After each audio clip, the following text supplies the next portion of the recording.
భారతదేశం చరిత్రకు ఆధ్యాత్మికతకు నిలయంగా నిలిచింది. భారతదేశంలోని ప్రతి ప్రాంతానికి ఒక ప్రత్యేకత ఉంది. అలాగే కొన్ని ప్రదేశాలు అంతుచిక్కని రహస్యాలతో నిండిపోయి ఉంటాయి.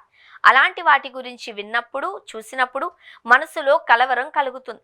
అలాంటి ప్రదేశాలలో కైలాస మానస సరోవర్ యాత్ర కూడా ఒకటి.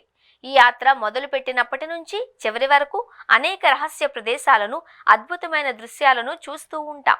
అలాగే భయాన్ని కలిగించే కొన్ని ప్రదేశాలను కూడా చూస్తూ ఉంటాం. వాటిలో ఒకటే యమద్వారం. హిమాలయాల గర్భంలో విరాజిల్లే మిస్టరీలలో ఓ మహా మర్మమిది. ఈ ద్వారం ఆధ్యాత్మికతతో నిండిన ప్రదేశం మాత్రమే కాదు, భక్తుల మనస్సుల్లో భయాన్ని కలిగించే మరణాన్ని గుర్తు చేస్తుందట.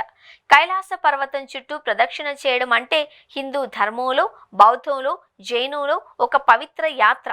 ఈ యాత్రలో తొలి మెట్టు యమద్వారాన్ని దాటడం. ఇది టిబెట్లోని దార్చేన్ గ్రామానికి సమీపంలో ఉంటుంది.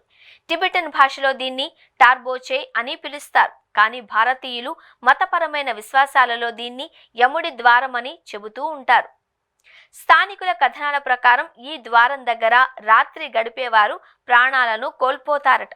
గతంలో కొంతమంది ప్రయాణికులు అలాగే మరణించినట్లు చరిత్ర చెబుతుంది. ఈ కథలు నిజమో కాదో చెప్పలేం. కానీ అక్కడ ఉండే గాలి తీవ్రత, ఆక్సిజన్ లోపం, ఎత్తైన ప్రాంతం అవడం వలన శరీరం ప్రభావితం అవుతుంది అనేది శాస్త్రీయ వాదన. అయితే యాత్రికులు మాత్రం ఈ ప్రదేశం మామూలు స్థలం కాదు అని, ఇక్కడ ఏవో అతీత శక్తులు ఉన్నాయి అని నమ్ముతూ ఉంటారు.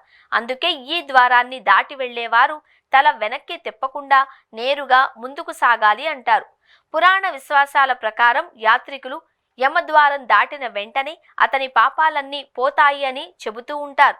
ఈ ద్వారం దాటారంటే వారి జీవితంలో మోక్షానికి ముందడుగు పడుతుంది అని భక్తులు నమ్ముతారు.